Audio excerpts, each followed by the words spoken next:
দেখুন বন্ধুরা, ফিরে এলাম 5 মিনিট পর। সবজিগুলো আমার অনেকটা সিদ্ধ হয়ে গেছে। চিনি দেওয়ার কারণে কালারটা কোনো চেঞ্জ হয়নি, এরকম গাঢ় কালারটাই আছে। এরপর দিয়ে দিচ্ছি ভিজিয়ে রাখা চালটা।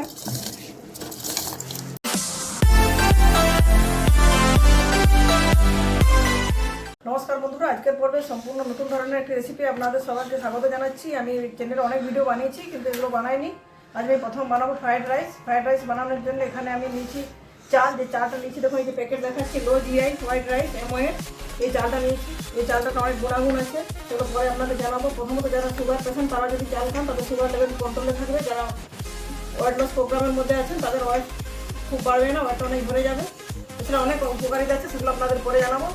বানানোর জন্য এখানে নিয়েছি 750 গ্রামের মতো চাল। চালটা 1.5 ঘন্টা আগে ভিজিয়ে নিয়েছি। বাকি যে রান্নার প্রসেসটা করবো 2 ঘন্টা ভেজানোর যে প্রয়োজন, বাকি সময়টা সেই সময়ের মধ্যে প্যাক আপ হয়ে যাবে। শুকনো চালটা আপনাদের দেখাচ্ছি, দেখুন কি সুন্দর চালটা।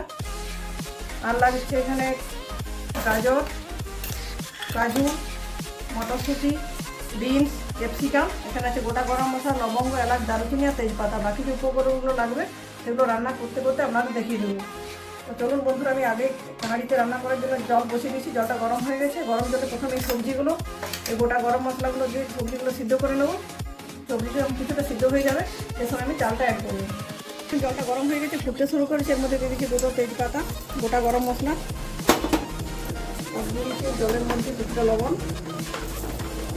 যেহেতু কাঁচা সবজিগুলো দেবো, সবজির কালার ব্যালেন্স রাখার জন্য দিয়ে দিচ্ছি 1 চামচের মতো চিনি, তাহলে কালারটা খুব সুন্দর থাকবে, কালার নষ্ট হবে না। দিয়ে দিচ্ছি কেটে রাখা গাজর, মটরশুঁটি, ক্যাপসিকাম, বিনস, আর সাথে দিয়ে দিচ্ছি কাজু। এগুলো 5 মিনিটের মতো ফুটে সিদ্ধ হয়ে যাক, তারপর চালটা আমি এখানে অ্যাড করছি। দেখুন বন্ধুরা, ফিরে এলাম 5 মিনিট পর। সবজিগুলো আমার অনেকটা সিদ্ধ হয়ে গেছে। চিনি দেওয়ার কারণে কালারটা কোনো চেঞ্জ হয়নি, এরকম গাঢ় কালারটাই আছে। এরপর দিয়ে দিচ্ছি ভিজিয়ে রাখা চালটা। চালটা বলে 15 থেকে 20 মিনিট লাগবে মোটামুটি সিদ্ধ হতে, অতটাও লাগবে না। আমি আগে বানাইনি তো, সেই জন্য ঠিক সময়টা বলতে পারছি না। প্রথম দিন বানাই, তারপর কতটা টাইম লাগে সেটা আপনাদের জানিয়ে দেবো। তো ধরো 25 মিনিটের মধ্যে আমার ভাতটা খুব ভালোভাবে সিদ্ধ হয়ে গেছে। সবজিটা তো আগেই সিদ্ধ হয়ে গেছে। এই ঝাঁঝরির সাহায্যে জল ঝরিয়ে ভাতটা একটা বাটিতে নিয়ে নিচ্ছি। আমি কিশমিশটা আগে দিইনি, ভাত ছাকার পর দুটো ভাত দিয়ে কিছুটা কিশমিশ ছড়িয়ে দিচ্ছি। উপর থেকে গরম ভাত ঢাকা দিলে কিশমিশগুলো পুরোপুরি এখানে নরম হয়ে যাবে, ভেজা হয়। আমরা আমার রাইসটা রেডি হয়ে গেছে। জল ঝরিয়ে তুলে নিচ্ছি একটা বড় পাত্রে। এরপর দিয়ে দিচ্ছি একটু লবণ, যেহেতু সবজি সিদ্ধর সময় লবণ দিচ্ছি, লবণটা একটু কমিয়ে দিচ্ছি। আর দিচ্ছি বড় চামচের 2 চামচের মতো চিনি।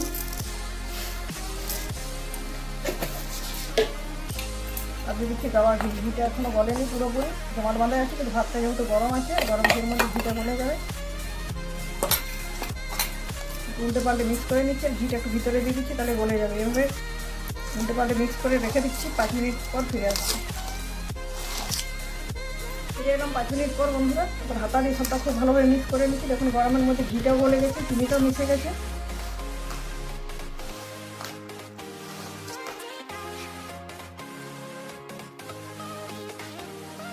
উপর থেকে ছড়িয়ে দিচ্ছি জয়ত্রীর গুঁড়ো কিছুটা, আর জায়ফলের গুঁড়ো। ছড়িয়ে দেওয়ার পর ঢাকা দিয়ে রেখে দিচ্ছি। এখন ঢাকাটা পরিবেশনের আগে ঢাকাটা খুলবো। আজকে যে বানাই ফ্রায়েড রাইস, তার সাথে আমি আজকে রান্না করছি চিকেনটাকে অন্য পদ্ধতিতে রান্না করবো। লবণ আর হলুদ মাখিয়ে চিকেনটাকে রেখে দিচ্ছি ম্যারিনেশনের জন্য।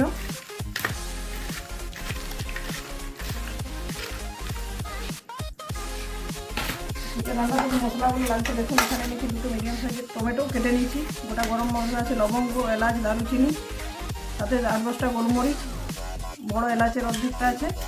আর এখানে রসুন কোয়া নিয়েছি, আদা, 4-5টা শুকনো লঙ্কা, 2টো পেঁয়াজ কেটে নিয়েছি। এই সমস্ত জিনিসগুলো আমি আগে সাদা তেলে ভেজে নেব।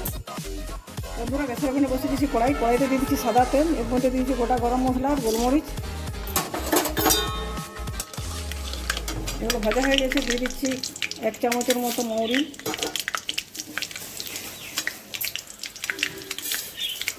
1 চামচ গোটা জিরে,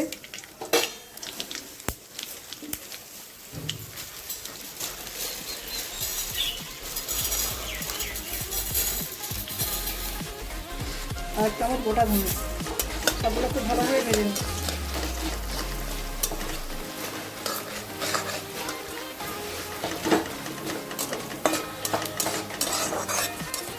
এগুলো খুব ভালোভাবে ভাজা হয়ে গেছে।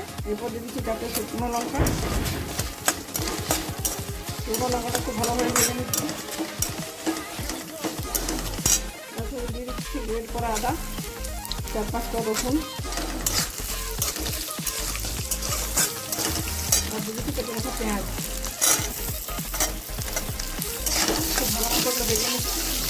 দেখুন বন্ধুরা, পেঁয়াজটা ভালো মতো ভেজে নিয়েছি। এরপর দিয়ে দিচ্ছি টমেটো। 2-3 মিনিট ধরে ভেজে নিচ্ছি যাতে টমেটো কাঁচা গন্ধটা চলে যায়। বন্ধুরা 2-3 মিনিট ধরে ভাজার পর টমেটোটা খুব ভালো মতো ভাজা হয়ে গেছে এবং সিদ্ধ হয়ে গলে গেছে।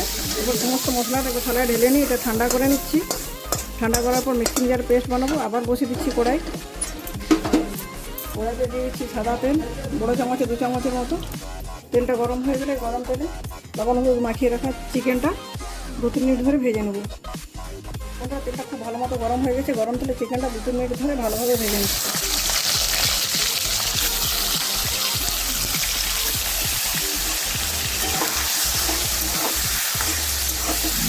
বন্ধুরা, মাংসটা খুব ভালো মতো কষানো হয়ে গেছে। যে মশলাটা আমি ভেজে বানিয়েছিলাম সেটা পেস্ট করে নিয়েছি, সেই মশলাটা এখানে দিয়ে দিচ্ছি। মশলাটা দেওয়ার পর একটু 2-4 মিনিট ভালোভাবে কষিয়ে নিচ্ছি। তারপরে যে মিক্সিং বাটিটা আছে, বাটিটা ধুয়ে কিছুটা জল এখানে দিয়ে দেবো। মশলা দেওয়ার পর দিয়ে দিচ্ছি কিছুটা লাল লঙ্কার গুঁড়ো।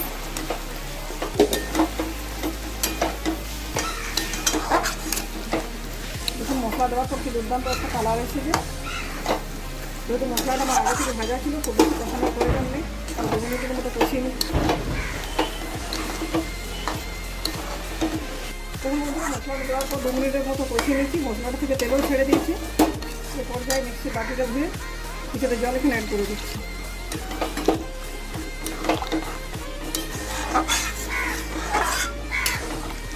মিক্সির বাটি ধুয়ে জলটা দেওয়ার পর মাংসটা লো টু মিডিয়াম হিটে 5 মিনিটের মতো রান্না করে নিচ্ছি। আমার রান্নাটা কমপ্লিট হয়ে গেছে। দিয়ে দিচ্ছি সামান্য একটু চিনি, এটা অপশনাল, আপনি এটা দিয়ে দিতেও পারেন, নাও পারেন। আর কোনো মশলা দেওয়ার প্রয়োজন নেই। গোটা গরম মশলাগুলো ভাজার সময় দেখলাম, তার সাথে একটু গরম মশলা উপর থেকে ছড়িয়ে দিচ্ছি। গ্যাসের ওভেনটা অফ করে দিচ্ছি। আমার মাংস রান্না কমপ্লিট হয়ে গেছে। আমি একটু গ্রেভিটা রাখছি, যেহেতু রাইসের সাথে খাবো। আপনি চাইলে আর একটু সুস্বাদু বানাতে পারেন। আমার রাইস যেমন আগে রান্না হয়ে গেছে, মাংসটা রান্না হয়ে গেছে, তো বাটিতে ঢেলে নিয়ে এসেছি। রাইসটার উপরে যেহেতু জায়ফলের গুঁড়ো দেওয়া ছিল, একবার হাতা দিয়ে খুব ভালোভাবে পনির মিক্স করে নিচ্ছি। মিক্স করে নেওয়ার পর সার্ভ করছি।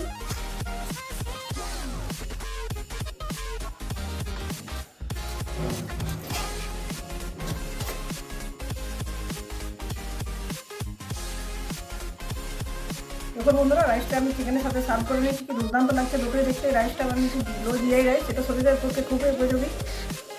অনেকেই ভাত খেতে পছন্দ করেন, কিন্তু তিনি সুগারের পেশেন্ট ভাত খেতে পারেন না। এই ভাতটা গলা পর্যন্ত খেতে পারেন, তার সুগারের কোনো বাড়া কমা হবে না। আবার যারা ওজন ঝরানোর জন্য ডায়েটের মধ্যে আছেন, তারাও যদি খান তাদের ওজনের কোনো হেরফের হবে না। আমাদের কি হয়, অনেক সময় ভরপেট খাবার খাওয়ার পর একটা অস্বস্তি হয়, গলা পর্যন্ত মনে খাবার উঠে আসছে, কিন্তু এই খাবারটা খাওয়ার পর দেখবেন আধ ঘন্টা পর মনে হয় কোনো কিছু খাওয়াই হয়নি, সহজে হজম হয়ে যায়। আর এই যে মাংসটা বানিয়েছি, এটাও বানিয়েছি যেভাবে, তাতে এটাও খেলে পরে শরীরের কোনো প্রবলেম হবে না। ভাতটা যেভাবে বানিয়েছি, মাংসটা সে সাথে সামঞ্জস্য রেখে বানালাম।